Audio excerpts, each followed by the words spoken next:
for joining the Broadway Drumming 101 podcast with your host, Clayton Craddock.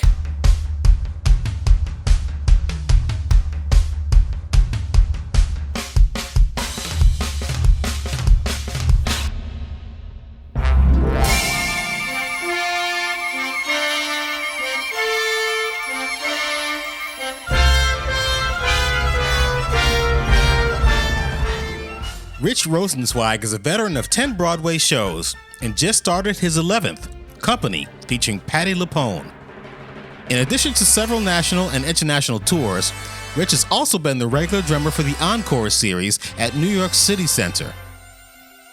He's played on over a dozen cast recordings such as Holiday Inn, Dames at Sea, On the Town, Cinderella, Follies, Ragtime, Finian's Rainbow, and State Fair. He's also teaching privately, and he's written 4 feature screenplays. We had a marathon chat about all kinds of things, so I broke down this podcast into several different episodes. So have a seat, take notes, because this guy has a lot to share. Stay tuned.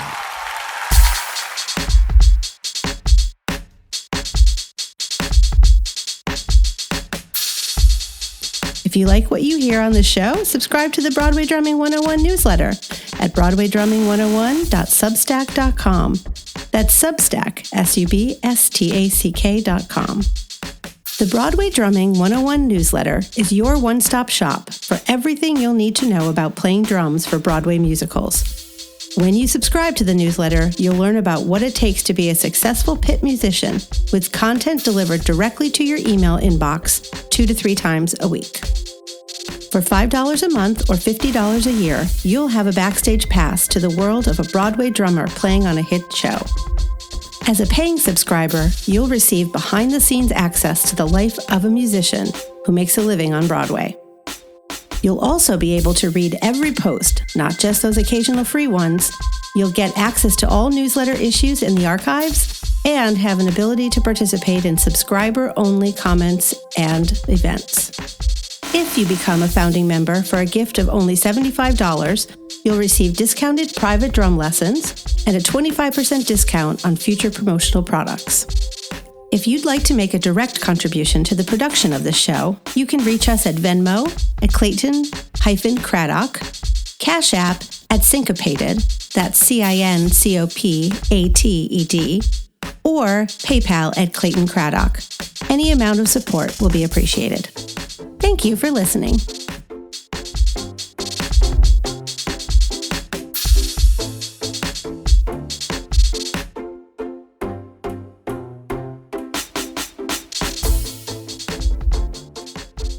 All right, welcome to Broadway Drumming 101. My guest today is Rich Rosenzweig. Thank you for being here, Rich. It's great to be here and finally see you, not in the flesh, but to see you, Clayton. Yeah, after knowing about you for a long time. Yes, and it's funny, we're far apart here, but at our jobs, we're right across the street from one another. It occurred to me as well, and I hope we get a chance to do a little espresso or something between shows because, hey, that's part of the fun of the community that we have out there. So Company will be your 11th show? I think that's correct also, yeah. The only reason why I hesitate is just because of, the before times, as people are calling it. Ever since then, you lose track of certain things that you had been keeping track of before. But that sounds right. You started out by playing drums at, I guess, 11 years old, correct? That sounds about right, yeah. It was after taking a few years of what was sort of an obligatory few years of piano lessons in my family. I'm the oldest of 4 boys, and my parents were very much into the arts. My mom plays piano, and luckily, I will say freely that all of the arts were a big part of my childhood. So I had the few years of piano. I sort of liked it, but that particular discipline wasn't hitting me at the age of 9, 10, 11. And drumming seemed like fun. I can say clearly that I wasn't that kid who was banging on pots and pans beforehand, and the parents said, all right, give him a drum set, let him get it out of his system. I kind of moved to drums. I wish I could say what the epiphany moment was, but I took the lessons in grammar school, which were group lessons with the woman music teacher.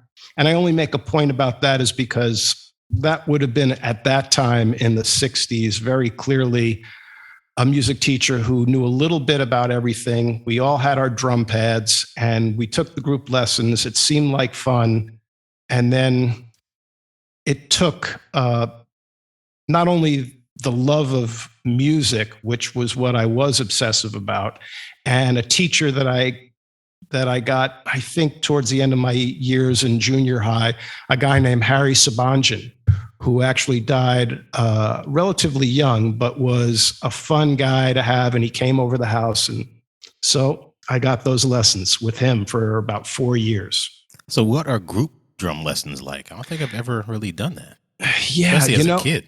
I think at least in our school system, if you took an instrument in grammar school, I guess all the kids who played that instrument would gather in the music teacher's office. And in that case, there was only one music teacher. So we had, wow, this might sound real prehistoric, wooden drum pads with a layer of rubber on top. Oh, yeah. And this was before Remo practice pads. And we learned the rudiments. I think there were 3 or 4 of us. I think the teacher's name was Mrs. Marsick. And took the lessons. And then my parents opted to get me a used snare drum when I was about 12. But I quickly needed to graduate to some sort of drum set. So sometime around my bar mitzvah, I think, I graduated to a Ludwig standard set. Oh, I'm sure everybody in your show reminisces about that first drum set and what it was like. I think it wasn't quite that tiger stripe, but got the 3-piece kit. Very frustrating that I didn't have that floor tom to make the full tom fill when I first started out. It was 2 rack toms? No, just one. Okay. Boy, I guess it would show my age that to get a drum set with 2 rack toms, no, I guess by 1970 or 71 you could have, but it was just 1 rack tom. And I remember as an aside, it's funny we're talking about this. In camp, I wanted to sit in with a drummer who was playing in a rock band, and I'd never played with a band before, but I thought I'd learn a beat or two. And wait a second, I'm getting this story wrong. I did have a floor tom. He did not have a floor tom. And when I went to make the fill, I went around and literally, even though I could see in front of me, there was no floor tom, I played, it was like an air ball for a drummer. But anyway, that's just a bizarre story about remembering your first drum set and those awkward years. You played in a basement of your house? Oh, yeah, the classic basement situation where I guess to a certain extent I drove my family crazy. I also practiced in my bedroom, which was pretty small, but that's where my first little stereo was, where I would practice to records. But either way, it was noisy. And when I would jam with my mom, who would play piano, that might be fun. But still, to this day, I guess, unless kids grow up with a drum set where they plug it in and put their headphones on, it's just, that's one thing that wouldn't have changed, is just driving your family crazy. So you used to play to the radio, or did you play to records when you were little? Like, what was your... Because of my age, you were going to say.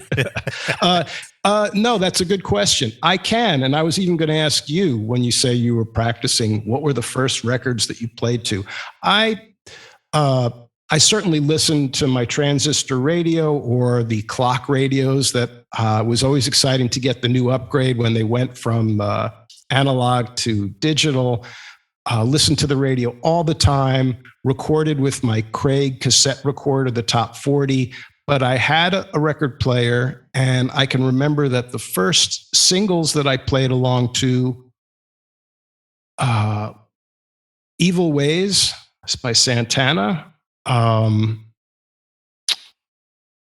maybe a Creedence Clearwater revival tune. I don't remember which one. And then I wasn't just getting singles. I mean, Beatles, the Monkees, admittedly, because even before I played drums, that was, I mean, it was a cool pop culture thing to get into when you were 8 years old or 9 years old. But the Beatles definitely, and then not at the expense of rock or pop, but jazz really kind of grabbed me pretty early on. That you went to college, I'm assuming. Yes, I did, but way before. Actually, you know, if I talk about it, even though all of us drummers talk about the phases we went through, for me, at least in my world, getting into jazz was not an anomaly, but it was rare. But the reasons for that were my parents liked it, and even though they were the earlier generation, I didn't fight them too much on their tastes because I got exposed to everything, and they loved the big band era stuff, and I still loved it. I think, I should say, bridging that gap had a lot to do with Buddy Rich, because most drummers are going to go through that Buddy Rich phase. And if you were lucky enough and old enough to go hear him, that was too much of a no-brainer that he was going to blow you away, whether you were into jazz or not. So you're exposed to that. And as a result, you hear the music. And something that was very momentous for me was getting into big bands at that age, and Maynard Ferguson, which was a big thing in my high school. I would hear big bands from the time I was 13, and Buddy Rich came through town a couple of times. One time he was replaced last minute by Louis Bellson, and it was amazing. But soon after, Basie's band came through, and I went to hear them with Harold Jones on drums. And I can say, remembering very clearly, how as exciting as Buddy's music was, and again, not taking away from that, but dynamically and musically, Basie's music and the drumming that went with it really had an effect on me. So that kept me really into jazz. And then the other thing for me, notably in high school, other than wanting to play in the jazz band, was one of my classmates was the son of pianist Teddy Wilson, one of the great jazz pianists of the swing era. And his name was Billy. And we formed a jazz quintet with another high school mate of mine, Jim Hines, who wound up becoming a very important trumpet player in New York. Oh, yeah, and great. We had a quintet called Take Five, and we were into playing all kinds of jazz, and we did a lot of club date type things, but we were a bunch of 15, 16-year-olds who were playing music for the older generation. But jazz-wise, other than Take Five, we were playing traditional jazz, older stuff from the 30s and 40s and standards. So I got exposed to standards early on, and my tastes in jazz, even though I was still following pop, very much followed the timeline of how jazz evolved, so that by the time I was in college, and this is my really long way of answering your question, I went to school in Chapel Hill, North Carolina. Didn't major in music because my goal was just to get a good liberal arts education, and didn't decide to be a drummer till I was probably a junior in college, where I thought, if I don't give this a try, I'll regret it the rest of my life. But in college, I got into bebop and then beyond. And by the time I graduated college, I had joined a trio called Hands that had been a local amazing group that I heard in Chapel Hill that had Frank Kimbrough on piano and Lyles West on bass. And Frank, who became one of the best jazz pianists in New York City, is the guy I moved to New York with. And your listeners may or may not know that he suddenly passed away last December, which was a tough shock for everybody. But he had a huge, profound influence on my life as a musician. And this is all to say that by the time I was in college and had left college, I was into playing lots of free avant-garde acoustic jazz. So that sort of takes you up to my bio. Eventually moving to New York about a year after I graduated. Now, what did you study in college? At the school there, they had a major called RTVMP, which was radio, television, and motion pictures, which was sort of their communications department. And Okay. I was really into film and radio, and I thought that not only because of that, but because that particular major required that you take a lot of liberal arts. And I was always, though it goes against the stereotype of musicians, the kind of person who leaned towards history and English as opposed to math and science. And that was my comfort zone. And that's what I wanted to get out of Chapel Hill. Musically, they had a pretty decent music department for a big university. I played in the jazz band. I played in the wind ensemble. I did a lot of gigs on the outside, but it wasn't my major. And I don't regret that.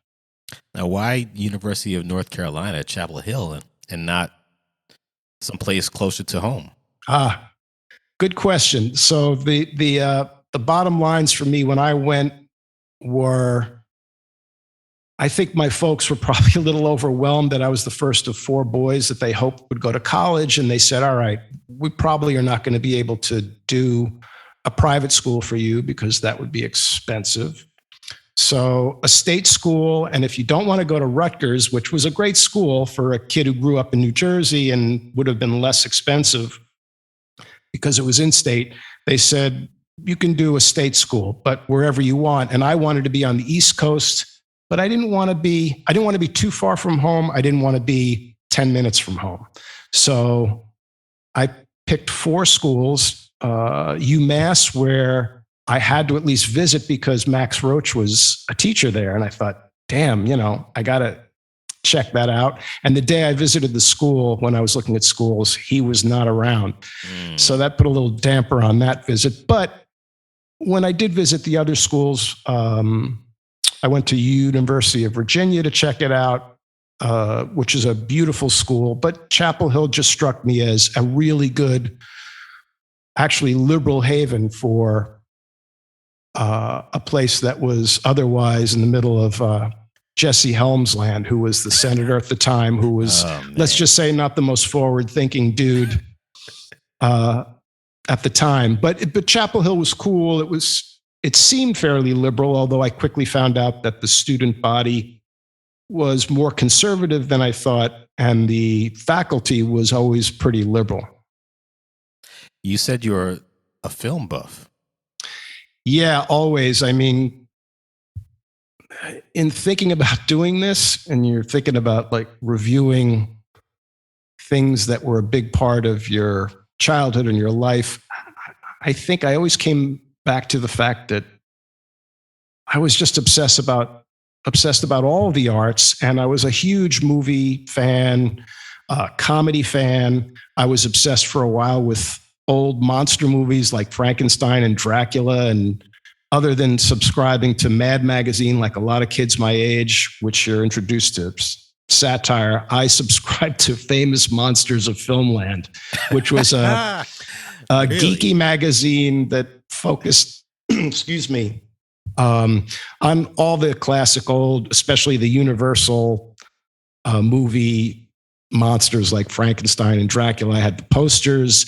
And I even went through a phase where I was so obsessed with the minutia of it that the makeup artist who was famous for making up Boris Karloff and Lon Chaney to be the Frankenstein monster and the Wolfman was so fascinating to me that I went through a brief phase where I wanted to be a makeup artist for film, nose putty, and I would lock myself in my parents' bathroom and put on all kinds of fake scars. And anyway, this is kind of a tangent, but as you and I were say, tangent alert. Exactly. But I guess like you and I were briefly talking about before, it's all part of whatever makes up a person's persona. And all of these were obsessions, but in the end, not only music won out, but jazz in particular. And I'll even say that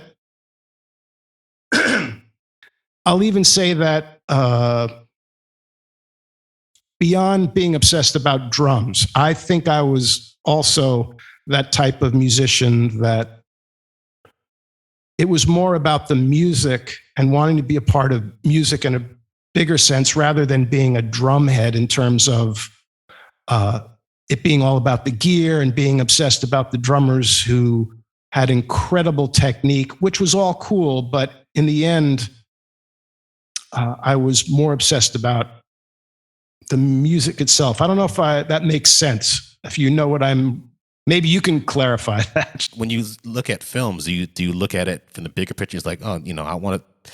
Did you ever think about getting into that aspect of filmmaking?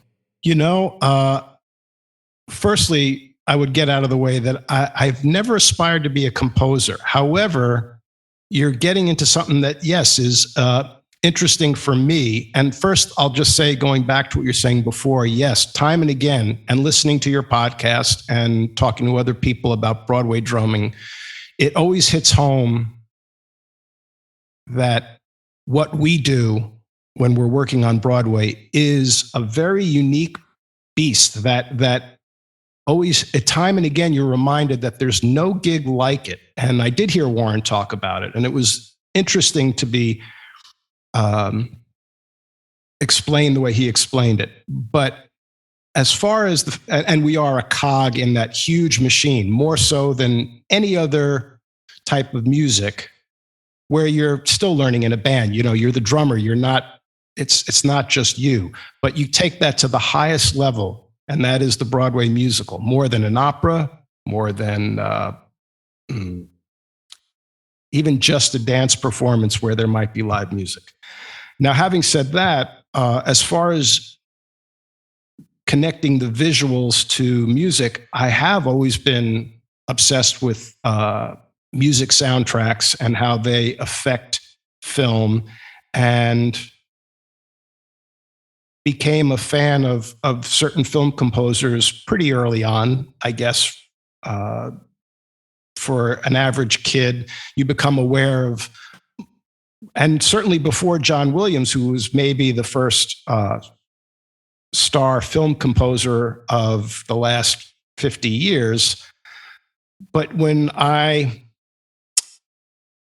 let's see, I think two composers in particular come to mind, and they had an effect on me musically, were Bernard Herrmann, because I was obsessed early on with the film Taxi Driver. And when you get into all the aspects of it, not just the actor and maybe what happens in the action, but damn, why does this movie look different? And damn, that music just stays with you. And I learned it was Bernard Herrmann who composed that score and then proceeded to pass away the night they finished recording it. And then you look back and say, his first film was Citizen Kane, and everything in between was monumental. He composed about 5 or so of Hitchcock's scores. And yeah, if you've seen Psycho and you ask anybody, what are the things they remember about it beyond the shower scene? They're going to say it's that music. So this hit me early on, and I wanted to know more about Bernard Herrmann. I even did a paper in college about the music to Citizen Kane. The other composer was Ennio Morricone, who just passed away recently. And I remember going to see Once Upon a Time in America in New York early on when I first moved here, which, and please stop me if this is going off track here, but I remember going to see it, and it was not what you would call the director's cut. It was a much shorter film, shorter meaning 2.5 hours. And it came on the heels of The Godfather, and it was a big gangster epic, but it was made by an Italian, Sergio Leone, the guy who made all the spaghetti westerns, which in America for a while, I think a lot of people thought they were funny because it was Clint Eastwood and the rest of the actors were Italian, and it was dubbed, and there was very little dialogue. But that music, and this is also, again, way beyond just the hit single record that they had with the theme to The Good, the Bad, and the Ugly. The music that Ennio Morricone wrote, just, you were left with this not as good shorter version. If you see the longer, I guess you would call it the director's cut, it's amazing. But that music really stayed with you. And I had a couple of friends who were not musicians. And after I saw the movie, I talked to them and they said, "Oh yeah, Ennio Morricone, we have a club where we get together and just listen to Ennio Morricone records." Wow. And I'm saying, wow, that's a pretty deep dive. This would have been in the mid 80s, but that music stays with you. And I mean, I'm not going to go through the list of his credits, but he lived to his mid 90s and his resume is incredible. And I'm sure a lot of your listeners know who I'm talking about. And then to just bring this full circle, by the time I formed my own jazz septet in the 90s, I wanted in different ways for it to be distinctive. And what can I do that, without forcing it too much, that will make this band a little distinctive? And one of them was to play arrangements of film score, not just the theme song, but music. And on our first of just 2 CDs, on our first CD, we did a suite of music from Taxi Driver. And on the second one, which was arranged by our trumpet player, Ron Horton, who remains a great friend and is an incredible jazz trumpet player. And on the second recording, we did a suite of music from Once Upon a Time in the West, which was Sergio Leone's epic Western that had an incredible Ennio Morricone score. And that sort of brought full circle this obsession I've had with film music. And though I didn't arrange them, the suite for Once Upon a Time in the West was arranged by the guitarist Pete McCann, who was in the group, who's also another great musician in New York. When we think about the legacies we leave, and especially recordings because they last forever, I guess I could say that's something that made me happy to have done that. What was your focus right after college? Or did you not have one? It's funny you put it that way, but that's a really fair way of asking the question, because I think for a couple of reasons in particular, my focus wasn't very focused when I first came to New York. I moved here with the trio, with Frank Kimbrough and Lyles West. We moved to the little railroad flat that I am still in by myself. And I think it was just to play. I didn't really have a plan. And I thought if and when I got married and had kids, that would force the issue. But I don't have kids. And it's been a little easier for me. Boy, it's weird to sort of confess this, but it's been easier for me to coast a little bit more without the pressure of raising kids, to stay a little more of the bohemian, I guess. I don't want to paint the picture of me living in squalor, but I think that enabled me a little more to sort of coast for a while. I had a couple of day jobs that were freelance. I played all kinds of gigs, and in my heart, I wanted to play jazz, but I eventually realized that to be a a jazz musician that made a living, as we all know, is one in a million. And when I found myself playing a lot of club dates, weddings and bar mitzvahs and things like that, I thought, this schlep is not what I want to be doing when I'm 40, 50, or 60. So in my case, and it probably applies to a lot of your other guests, I thought, well, this show thing, which I grew up going to Broadway shows, I love them, but my musical taste sort of evolved into different areas. But what I discovered in high school and college was playing Broadway musicals was kind of tons of fun. You really had to call upon so many different things. And this, right, doesn't this bring us back to what you've discovered with all your guests and what you've lived yourself big time, which is you really have to bring together styles, a certain level of technique, reading music. And in the end, a big part of it is just having done it enough so that you know what the conductor wants and what they expect, and a certain shorthand so that it doesn't take long to get there. So all of that that along with not having to schlep your drums night after night and do 4 hours in a tuxedo, but doing a show, and I will say also being part of an artistic endeavor and product that in the end could be a really big deal. And it'll even seem that way. Even this sounds so not condescending, but you play dinner theater, you play summer stock, you do community theater, which all of that I did. I just slowly worked my way up the ladder in a very linear, stereotypical way.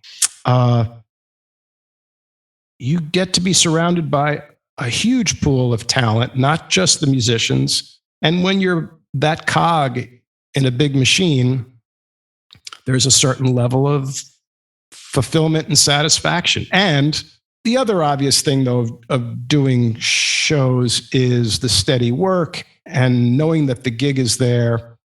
And I don't have to plug the union per se, but thank God for the union, because it enforces and institutionalizes all the things that we really do need to have a career as a musician. The obvious things being pension and welfare, and the less obvious things of making sure there are good work conditions and dealing with a capitalist profit system where certainly the people in charge are going to try to get the most for the least amount of money, and we want to make sure that we are regarded with a certain level of respect. And so all that's been great, but that's a little bit of a tangent. But all of those things made going into the show world in my mind, the best bet to have a career as a musician. And I have done lots of other things. And going back to you asking me about jazz, in my heart, I wanted to play jazz. Playing musicals, it's not even fair to compare them, I think, because it's easy to say that playing a Broadway show is 180 degrees from what it is that's required of you as a musician, as a drummer, than playing, let's say, the most progressive jazz that I was playing, which is to say that your goal, one of the things that's in the front of your mind, not even the back of your mind, that when you're playing a Broadway musical, your job is consistency, to play the exact same thing every night. That doesn't take away from the artistry and the level of musical satisfaction that you should find if you do want to play shows, that you should go for. It is hard to play the same thing every night, but you find that zone where there's satisfaction in tweaking the little things. You never play a perfect show. In my mind, I never do. And I've even been thinking today of what it is that was less than great last night when I played company, and how I'm going to go for, especially early on in the run, making the conductor happier. But back to my point, and that is there's that skill, and then playing in a jazz group. And I don't know if you found this, and I want to engage you more and not hog the conversation too much, but when you go after playing a show for a long time and then you play a gig where you need to be flexible and you want to express yourself in a much more spontaneous way, that's a tough muscle to sort of reawaken. Yes, so when I haven't played jazz for a while, and I've been lucky on the side, especially during the end of COVID, to be playing in a fun little loose trio with bassist Pete Donovan and pianist Frank Ponzio. Very informal, but man, you just want that flowing impulsiveness and all that vocabulary that gets lost when you're playing the same thing every night. It's hard, but if I can sort of walk that tightrope a little bit, that's a fulfilling thing. What was the first show that brought you to Broadway? Was it Bells Are Ringing, or was it something else? Or no, State Fair? It was well, that was the first show that I was lucky to have the chair for, and that had to do with the relationship that I developed with the conductor at the time, a woman named Kay Cameron, who at that time was much more a woman in a man's world. This was the mid-90s. What had happened was I had never played on Broadway. I think I had watched a couple of people play. I'd watched Howie Joines play the percussion book for Miss Saigon? Miss Saigon. No, I'm sorry, Les Mis. I had been playing shows. I had done some tours, lower level bus and truck tours. I had gotten to do a European tour of West Side Story. So I was definitely moving in that direction, but somehow my name got to John Miller when they were looking for a drummer to do the national tour of the Will Rogers Follies. So I was nervous as hell, but I thought I got to dive in sometime. I watched Ray Marchica play the show, which was an interesting experience to hear a guy who back then, around the same age as me, so young guy who was already one of the badasses of Broadway, and to watch him play the show, which the configuration in the pit that time was to literally sit behind him, sort of straddling him. It was a weird, even back then, a tight configuration where the design of the show, this is kind of a interesting aside, which he may or may not have mentioned when he was on your show. There was a passerelle where all the Ziegfeld Follies girls would, I can use that word because it was appropriate in that context, would march in front of the pit. And it was shaped like a rope. And the way they had it, the conductor, the amazingly talented Eric Stern, who was one of the geniuses of Broadway conductors, I think, a very intense guy, but incredible musician, conducted the show at one end of the pit, not from the center. And Ray was right in front of him. It was very tight. He had a spare snare drum that he had on a little, did he talk about this when he was, oh, okay. There was a spare snare drum on a little wooden ledge he built over his head.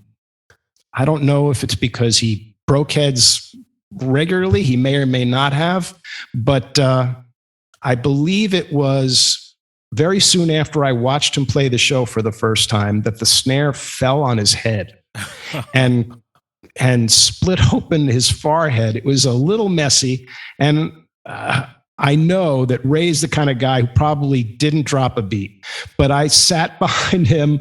I watched him play the show a few times. There was a click, and it's funny because I was listening to you talk about click tracks with Paul Pizzuti, which my experience was similar to his, has been, because most of the shows I play are a little more traditional, and we haven't used click very much, at least in my experience, but I've used them. And the first time I played on Broadway was basically an audition for the tour because John Miller told me, we'd like for you to do the tour, but I think you should sub on the show first.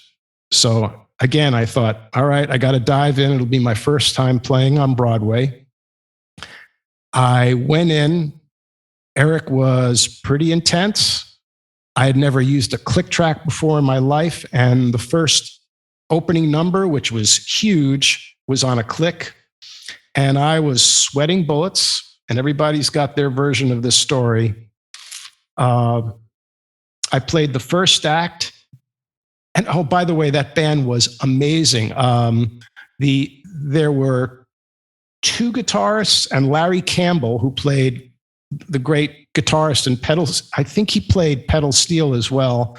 Oh, God, help me. I forget who was playing harmonica. There was a harmonica player in the pit. Great orchestrations by Cy Coleman.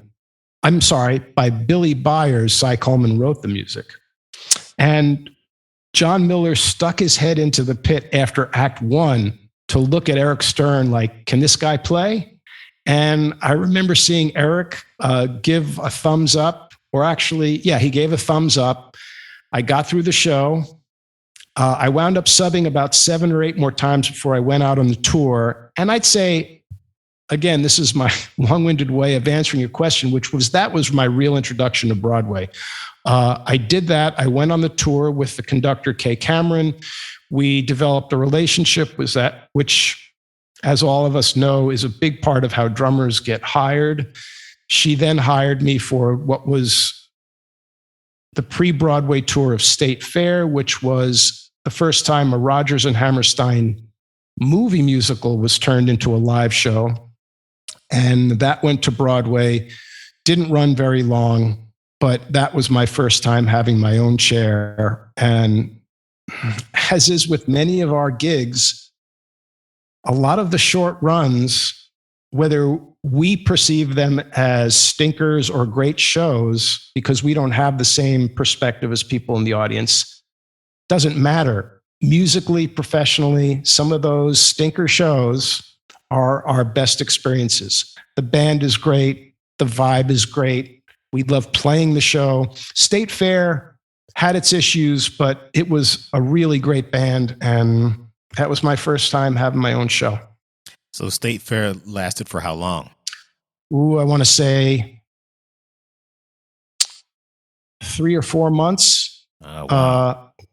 What I do remember is it was an okay show. The kind of funny thing was the whole show is about a prized pig that was entered into the Iowa State Fair, and we had a great cast. John Davidson, Andrew McArdle, Bing Crosby's wife, Catherine Crosby, Donna McKechnie, Scott Wise, big cast, 25-piece orchestra, I think. But we had no pig. So they referred to the pig the entire show. And there's no live pig? No live pig, which probably would have been a disaster. But it might as well be Spring, a beautiful song, classic Rodgers and Hammerstein music that nobody had heard live in a musical because it had been done as a movie.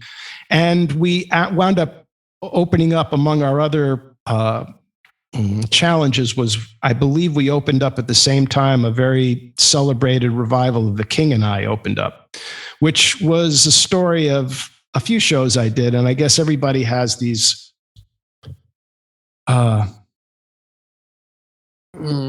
career memories where Bells Are Ringing, the second show I did, which also didn't do well for several reasons, even though it was a blast to play. And those were Don Sebesky charts.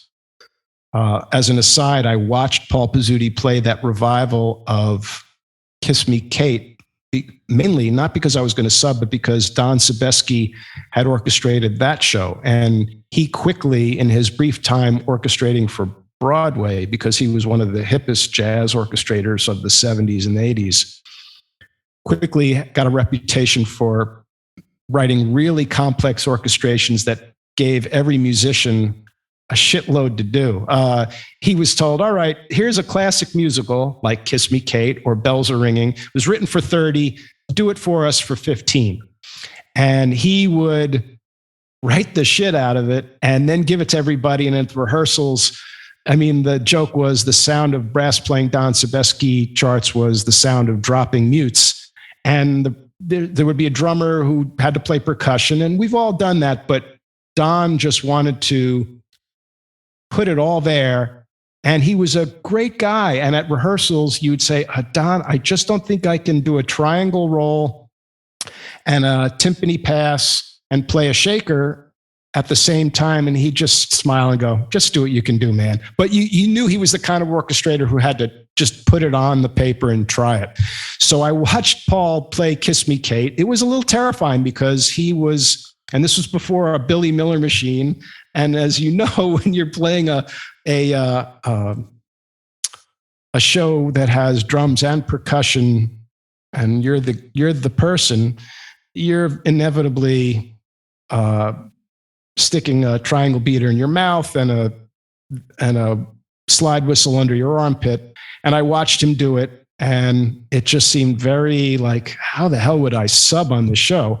But I wanted to watch him do it because about a month later, I was going to be doing Don Sebesky's arrangements of Bells Are Ringing, which was a great score and just didn't do well. But I had a blast. I'm going to eventually, I guess maybe I'll ask you right now. You are a film buff, and you probably have a lot of films that you like, that you admire. Have you ever said, you know what, this would be a great Broadway musical? Oh.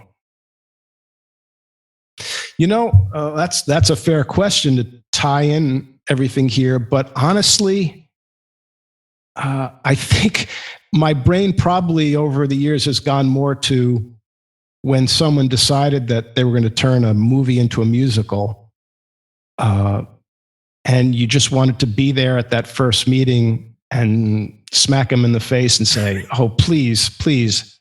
When you watch this movie, you don't think of the characters breaking out into song. And I'm the first person, having grown up on musicals since I was really young, getting to see some of the greatest when I was a little kid. So I understand the suspension of reality and seeing characters break into song, but I don't think that way, mainly because, this is interesting, because I tried to educate myself with film as best as I could so I could understand things in a cinematic way. And there are so many things that are specifically cinematic that have very little to do with live stage, anything, not just musicals. So they're just two different. I think basically what I'm saying here is I was much more aware of what made those two art forms, live theater and film, two distinct art forms for very specific reasons. You get beyond entertainment and whether it's meant to be the documentation of a real life or a made-up fairy tale. But beyond that, they're just two different art forms. So my brain would rarely ever go to, I'm sorry, I don't have I'm sure when we're finished, I'll think of, oh yeah, one time I thought this would make a great musical. And actually, let me ask you a question sure. before you go on. I'm just going to throw one out there. Would it be a hit or a miss? Taxi Driver, the musical. And you know what? That's a really good question to ask for a few reasons. One being that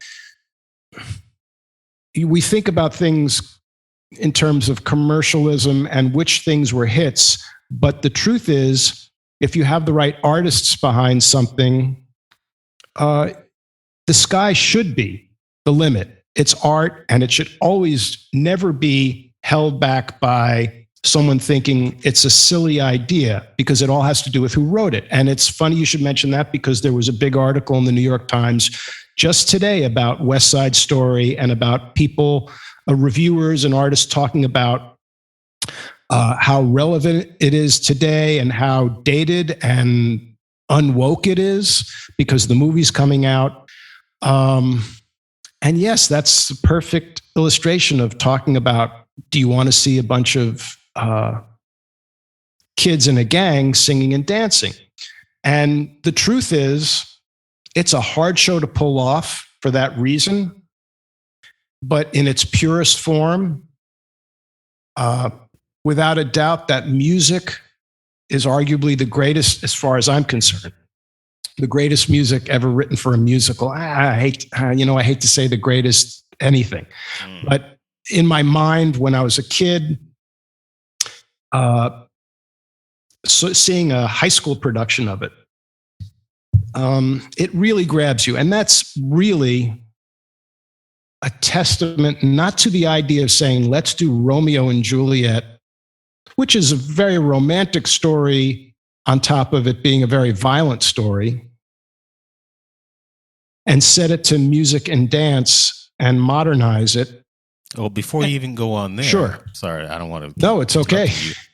In 2013, I went to San Diego and played a show called The Last Goodbye. And it was the story of, it was Romeo and Juliet done to Jeff Buckley music. So it was the classic story done to something that was relatively modern. Right. Didn't go any further than that, but it was interesting. It was dark. It was violent, but the music was great.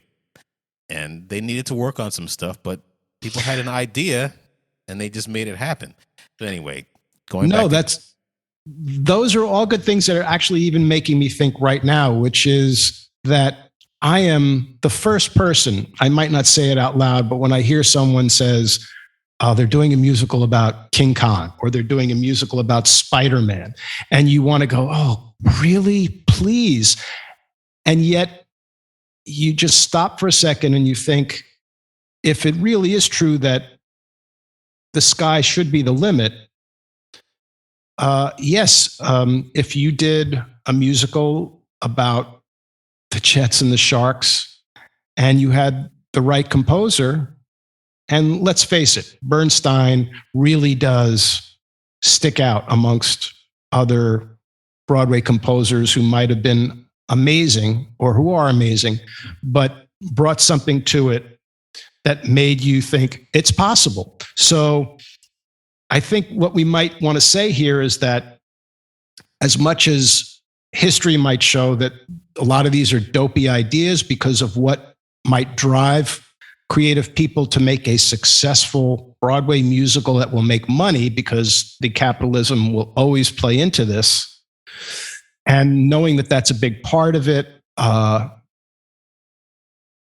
you should never quash the sky's the limit concept. And I guess all I have to say is Hamilton, a show that I've never seen, I may or may not like because I'm not super in sync with hip hop music. And I can't comment on it as much as I know a lot of the creative people involved. But let's face it, that was not motivated by commercial possibilities as much as a talented up-and-coming star, Lin-Manuel Miranda, thought, I love this story. I'm setting it to music. And if he explained it to somebody who didn't know who he was, they would roll their eyes. And clearly, across the board, people have found it artistically, not just commercially, but artistically, a really important piece. It's funny. I'm going to back up a little bit. I really don't know much about Broadway movie musicals, and I'm learning as I go.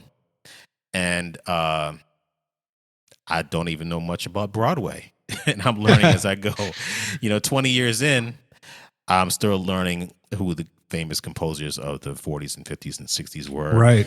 And a little short story, which I've told a number of times on the podcast, is that when I was doing a show called Tick, Tick, Boom back in 2001, Jonathan Larson would always talk about.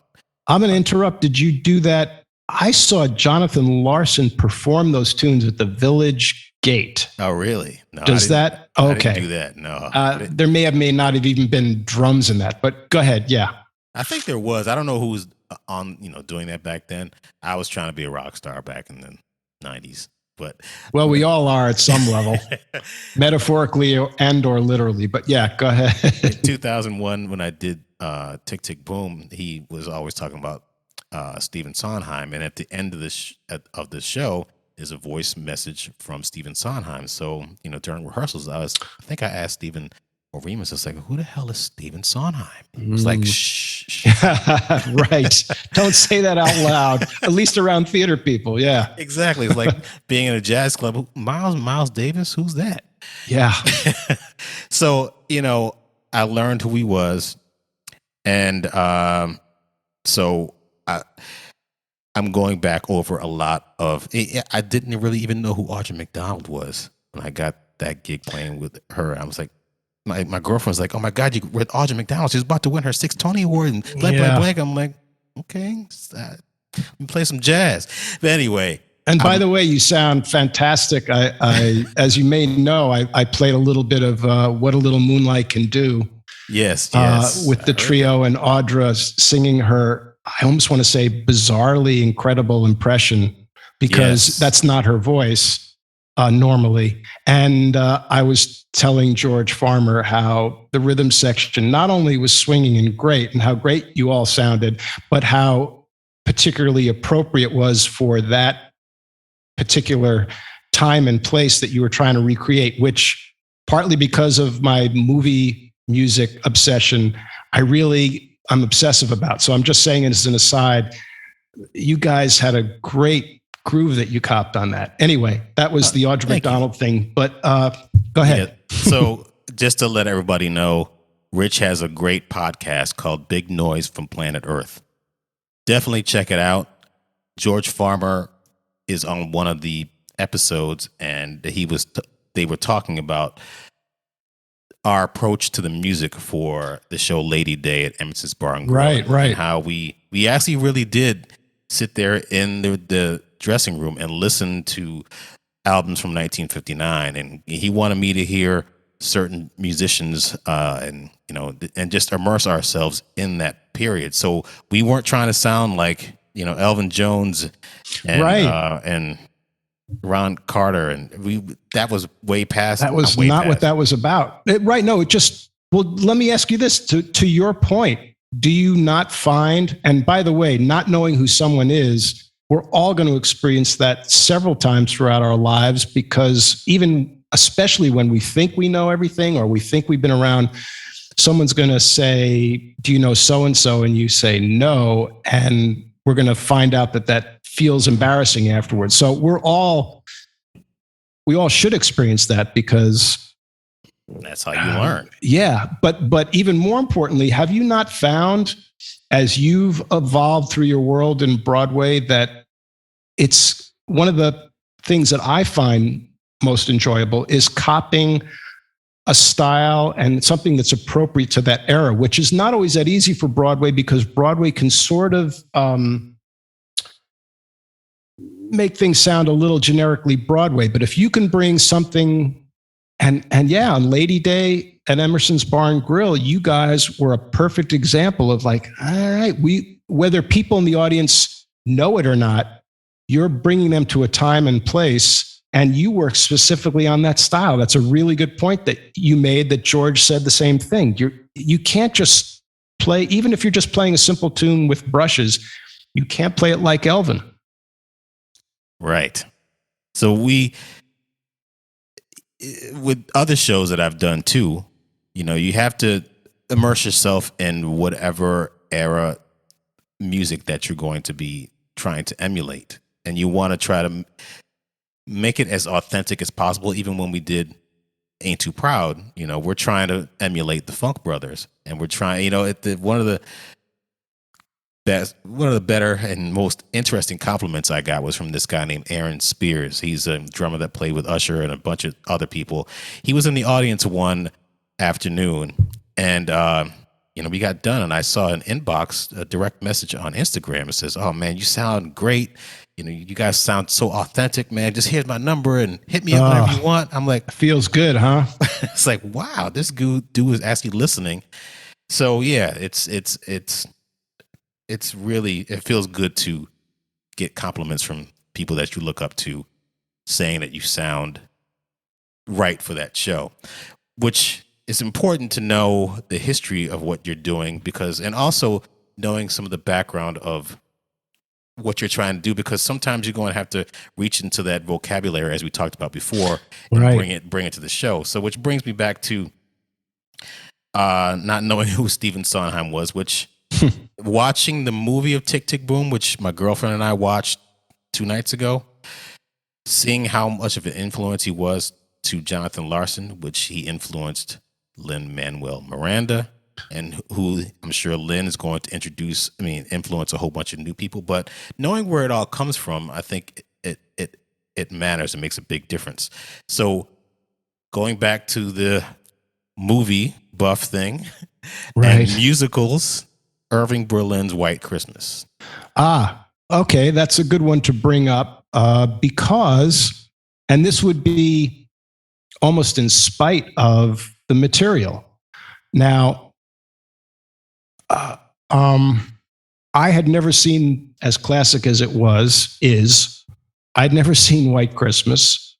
I was thrilled to do that as I was with any Broadway show, being asked to do that. And I did that one because Rob Berman, conductor and good friend, one of my favorite people on the planet, asked me to do it. It was a limited run, and he said White Christmas, and in my mind, I went, all right, classic music. I like playing classic music, but my expectations to really play drums and hit drums always are limited. And I give it up when I do a Broadway show. It's like, I know I'm not going to really play drums in the most expressive way that I could, but I have always tried to shift gears, and in my mind, and this goes to what you were saying before, have fun with the little things and the stylistic things, but you're a small cog in a huge machine, and you have to get that satisfaction in a smaller way. Now, as far as White Christmas was concerned, they had recorded a cast. They had been touring that show for a while before it made it to Broadway, and there was a London cast recording. And yeah, I knew most of the tunes, not because I had seen the movie, but because Irving Berlin, 90% of his tunes are part of our, conscious, our collective conscious. And I heard those charts and I kind of went like, what the fuck? This is all big band stuff. And I got on that band. I was lucky in that I did the first year of the 2 years they did it. And there were 24 pieces. So there was a decent string section. And I loved playing with bassist Lou Bruno, and we got to play big band charts. I would say that more than any other musical I've done felt the closest to playing in a big band. And I will credit that to Doug Besterman and Larry Blank, who, as they have in other shows, co-orchestrated that. I don't know how much instruction they got, because you always have to go by choreographers and what the expectations are of the creative team. But they really went for it. And those were big band charts that were a blast to play. Interestingly, almost a companion piece to that was, because it was the prequel to that movie in a way, now I can't think of the show, and it's the one I did a few years ago, the Bing Crosby, Fred Astaire musical, Holiday Inn, which actually introduced the song White Christmas. I got to do a production of that, and Larry Blank also orchestrated that, but because of whatever the creative input was from the main creative people, it wasn't as much of a big band type show. And of course, that must have to do with the book of the show and the action, what's happening. But White Christmas was a particularly fun show to do because I got to kick a big band more than any other show I've done. It was, and you can find out by talking to drummers around the world because they've toured that show so much. And if they've done it with 14 pieces as opposed to 24, they'll still talk about that as being a fun show to play. Tell me about Finian's Rainbow. Again, that was a movie too, correct? Yeah, it's funny you should pick that because I got to do that as part of the Encores, which I will say without hesitation is the best musical theater gig on the planet for a few particular reasons. One is you're on stage and you feel like you're a bigger part of the show because people are visual and they're much more conscious of the orchestra. You always play the original orchestrations, which means you're on stage with an average of 30 musicians. And you are on stage being conducted by Rob Berman, who is absolutely the best. Now, I've done, 20 some odd of those, and Finian's Rainbow was kind of special in that it really illustrated a very sweet, old-fashioned musical, particularly dated, and I comfortably will say dated about shows, and it doesn't have to be pejorative at all. I think people should see things in the context of when they were out, and as you know, it dealt with race relations in a very... I don't want to say it was forward-thinking because Broadway is rarely forward-thinking, but it still might illustrate a certain liberal mindset at the time. Of course it does. But it's certainly quaint and clumsy now. But having said that, controversies as to whether or not to do something unless it's really inappropriate should always be, it was a Broadway classic. It has its charm. You go see it, and afterwards, if you talk about it, you talk about why is this kind of dopey, and why are these race relations that they're dealing with clumsy now. But Finian's Rainbow was special when I did it because it was maybe the best example of what the Encores meant to me, which was I grew up listening to a lot of these classic records. And, it's funny, you say you didn't know a lot about Broadway. It was kind of forced on me when I was a little kid. My parents even took me to see Ethel Merman in a production of Annie, Get Your Gun when I was a little kid. Probably scarred for life from that. But all these tunes were things that I heard over and over again. And when I got to do the Encores, I was getting to do those exact charts that the original musicians did. So as much as a lot of the standards that I wound up playing in musicals over my life, I really knew those tunes because I heard Sinatra sing them, or I heard Train play them, or Miles play them. I'm getting to play them in their original form and with a really great orchestra.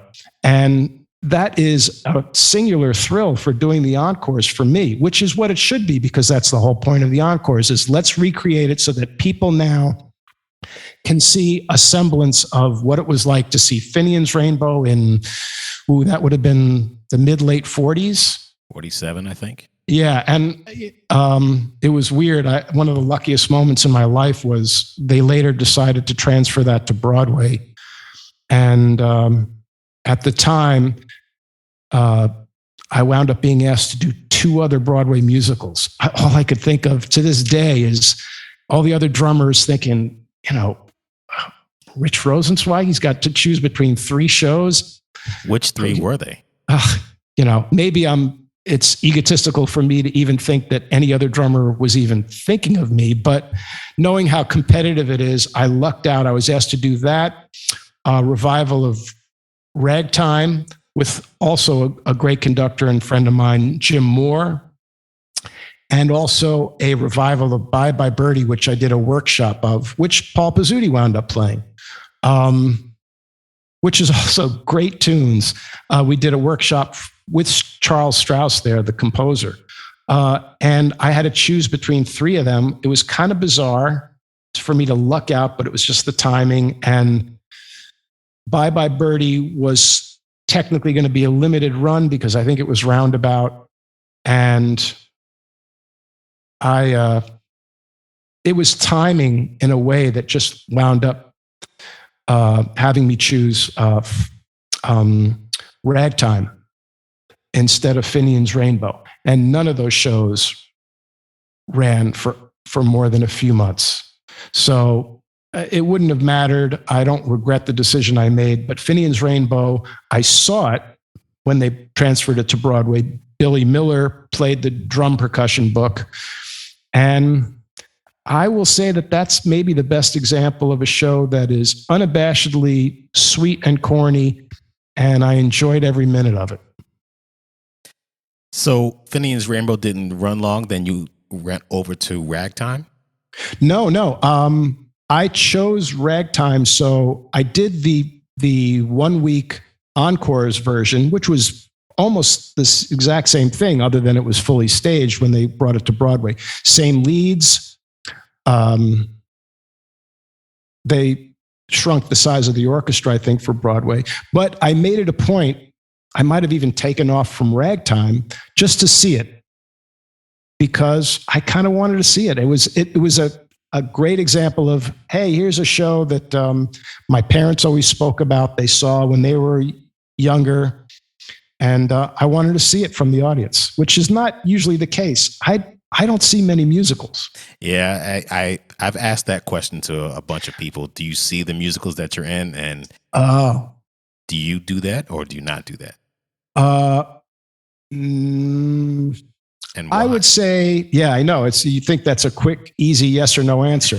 I have. I was going to ask what you found in general with drummers, whether they just go to musicals in general. And I always feel like it.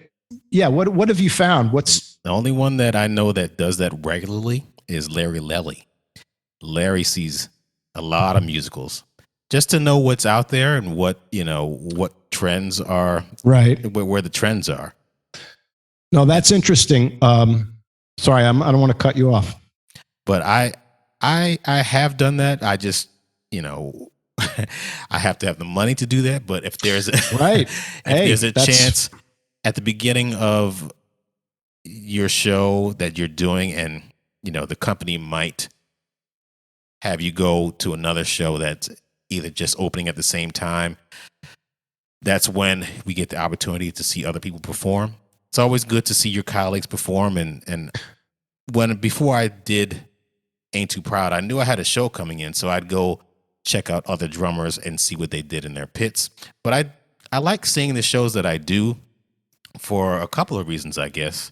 One, I want to see what it sounds like, but also want to see what this show is, to know, when you're playing a show and you're originating the show, you're in the rehearsal room and you're working with the conductor and you're working with the choreographer, and you're the one that's coming up in conjunction with the choreographer with the hits or whatever. And of course the dance arranger might also give you some instruction as to what to play also. But when you're watching it from the audience, you can see why they're kicking their legs up, or where and what is being triggered when you play a certain drum hit. So, and then you get to see the entire picture, and you understand why you're doing. Well, let me ask you this. It's funny you mentioned that. Have you been surprised? You think you're in the room with piano and you're watching all this stuff evolve, and yeah, you see it over and over again, and people think, oh, you already know exactly what the show looks like. And without fail, when you see it from the audience, you never really put it together so that you had a clear image of what it was what you just saw when you go to see it from the audience. And I'm almost always pleasantly surprised at what it looks like, how it meshes with the music. You play it night after night, and I say this as someone who doesn't go to musicals much for all the reasons you were talking about. It's expensive. I feel like when I have the list of things that I need to do when I have a night off, going to a Broadway show is usually not on the list. And another point that I'm sure you were going to come to, and which you're also making, which is I've taken off to see the shows that I was playing. And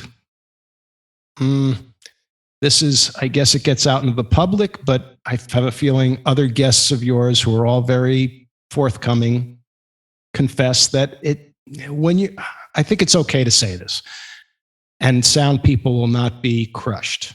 Right.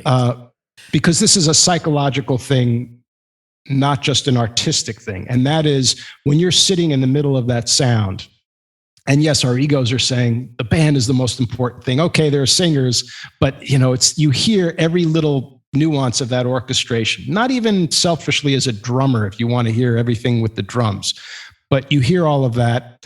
And then you're reminded, no, you're there to serve the singers. And on top of that, no, it can't sound like a record, the records you hear, or the other live performances you hear, because you really need to hear those lyrics. Right. It's one thing if you can buy a record and figure out the lyrics, but it's all about how it all goes with the band and the musicians, and it might be a dance record or whatever it is.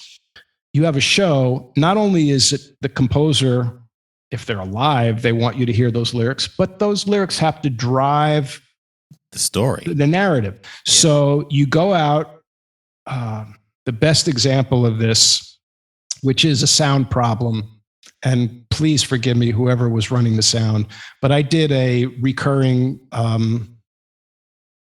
actually it was fixed, so there's a slightly happy ending to this, but I played a recurring production of The Wizard of Oz at Madison Square Garden, or as Paul Pizzuti referred to it the other day, the Felt Forum, which we were past the Felt Forum stage. This was called the Theater at Madison Square Garden. They were trying to do a spring commercial success on the back of A Christmas Carol there, because it's a 5,000 seat auditorium.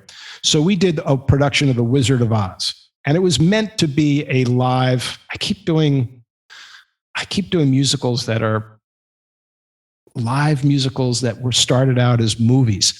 And they really wanted a huge theater, they wanted to give people a live version of that movie, which is so iconic.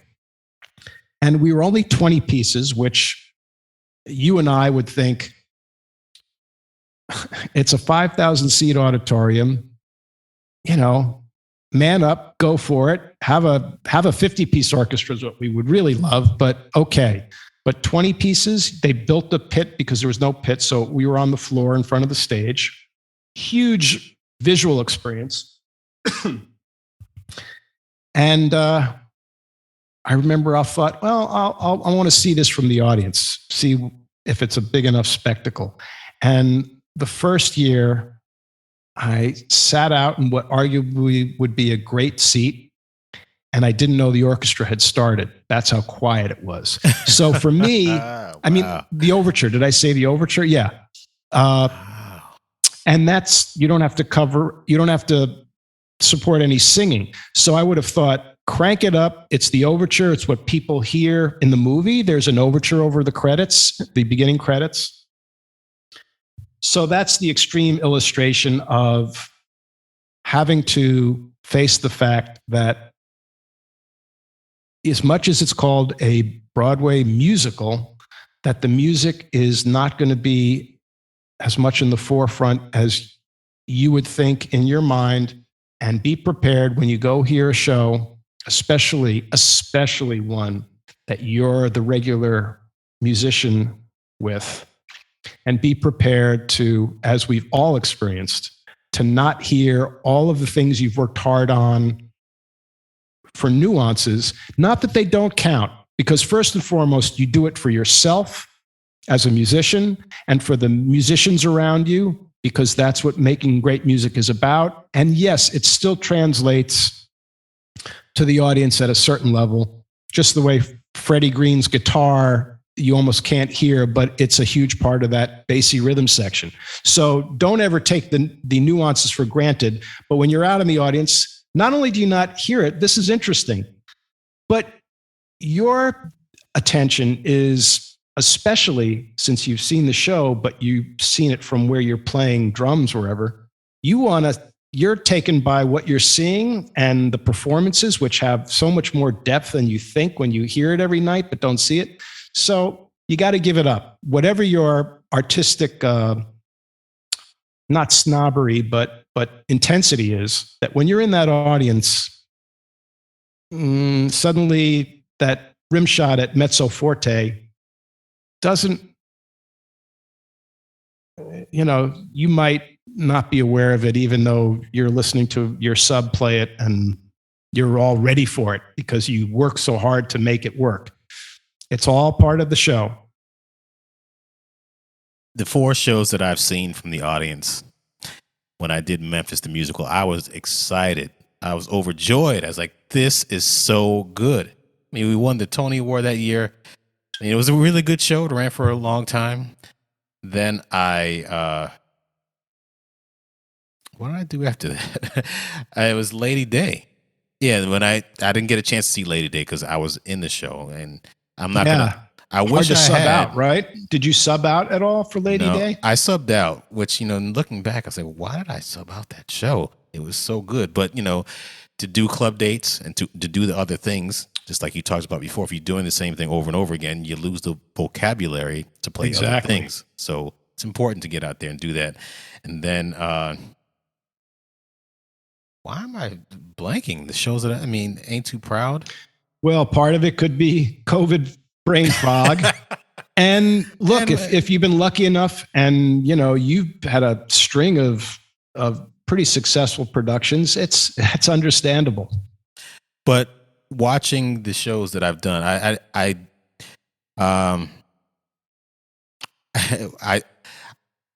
I was, when a show is really good, there's a lot of emotion that goes into it, and I'm kind of a softie inside when it comes to certain things. And watching Audra play Billie Holiday, look, I know how the show ends. I've done it a million times, but seeing her do it, I was like, oh my God, she's got you, huh? I was sitting there on my couch watching HBO. I was like, oh my God, this is. Then watching the Temptations. Yes, they all die at the end. I'm sorry. Whoa, you're killing me here. What? The Temptations all die at the end? All in like a bus accident? What are you talking about? Yeah, well, I won't give it away. But oh my God. I know. Ball of confusion, man. Damn. Yeah, but there's a lot of emotion in that show. Our shows, there's a lot of ups and downs in that show. And so watching it from the audience, it definitely gives you a different perspective. And you said a lot of other things that are very pertinent, like the little things that you do that you think that won't matter, but they do matter. So they do. And I think, just to repeat, when you're in the audience, it's a combination of, all right, it would be nice to hear every nuance, because especially you think that the technology should allow it. You can hear a great live concert, Broadway's state of the art. Why can't I hear every little nuance? Once in a while you do. But you got to get over that. And you also will find yourself, I don't know, I mean, you sort of said this, that you almost find yourself at the end going, well, I wasn't paying attention to the drumming because I was wrapped up in the story of Billie Holiday dying, so there are too many facets involved with a Broadway show to get hung up on certain things, even though it's okay to admit that you were hung up, because as musicians, you have to be obsessive about it. You have to, we give it up to the real grumpy musicians who might put too fine a point on certain aesthetic things, because we've all learned early on to be a good musician. We have to have a certain level of obsession, right? I mean, if you're cavalier and casual about how you sound. That's why every night, man, I know I'm not giving 100% every night, but for the most part, you're being obsessive about it. And if you fuck up little things, it sits with you. And nobody else wants to hear you moan about, oh, I didn't sound too good tonight. Oh, really? You sounded the way you always do. We're all obsessive about it. It's natural. If you weren't, or if you don't sound that way when you talk to other people, you're either keeping it to yourself, or you have some sort of Zen way of looking at it, or you're a liar. Because you can't get, if there's any, because now that I'm past 60, anything sage that I'm bringing to this table of yours, which is a very cool thing to preserve here, it's that, that